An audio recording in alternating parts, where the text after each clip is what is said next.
So this text is about spiritual warfare. And he tells us that when we engage in spiritual warfare, you should put on this armor not to fight in spiritual warfare, but to what? Stand. What did he say? So I struggle with this text. And we've heard this text preached many times. Begin to break down all the different armor that we have. And then we will many times hear the sword of the Spirit, which is the what? Word of God, is the only offensive weapon in our armory. But why would I have a weapon for offense if it told me to put on an armor to stand?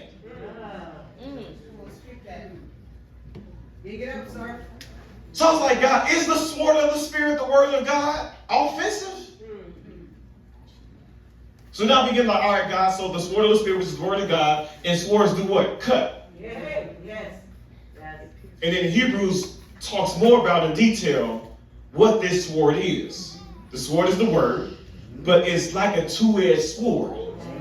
It's a special type of sword where on both ends of that sword, there is cutting happening. And that's the word.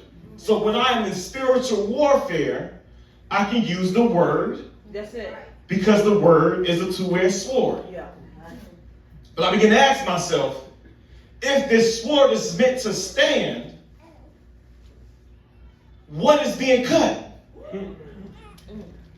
So when I say in spiritual warfare, I can do all things through Christ which strengthens me, what's being cut?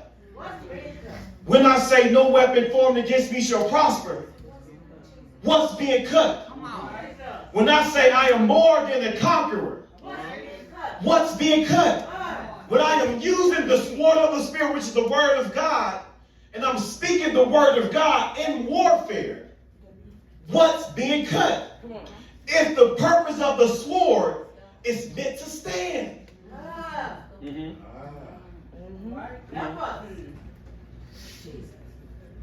So then Ephesians tells us more about this sword. It says it's sharper than, the word is so sharp, it's sharper than any two-edged sword. And then it tells us what it cuts. It did not say it cuts principalities. Come on, say it. Come on. It did not say cut powers. That's right.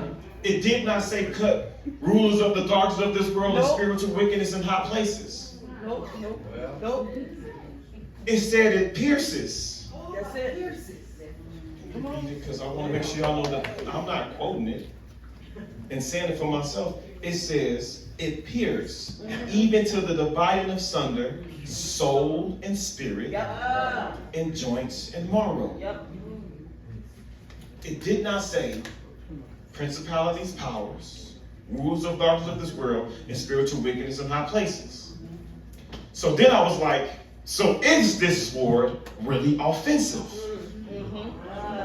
Because I'm supposed to use the sword to what? Stand.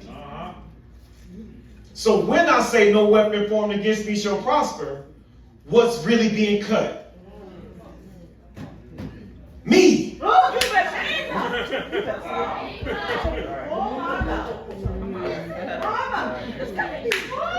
Break it down. You teach it.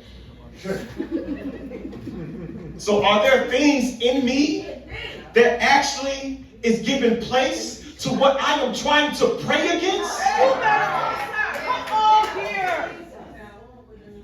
And I think I'm using the word to tear down these generational curses and tear down the spirit of rejection. But it's like, no. That's for me. Yes. Because Paul also says that in me dwelleth no good thing. Come on. So is the word meant to pierce and divide what's in me? Yes. Spirit and soul, joints and marrow. Yes. He uses this language to articulate what happens at the altar of a sacrifice. On the altar, the sword is meant to divide the joints and marrow, to expose what is in the sacrifice. Because when we are presenting the sacrifice needs to be worthy of what we are presenting to God. Yeah. So then Paul tells us in the New Testament, in the way that we use those animal sacrifices, he now says, present yourself, your body, a what? Living sacrifice, holy and acceptable unto God. Is the sword cutting away everything that stops me from being holy and acceptable unto God. Come on. Come on. Wow.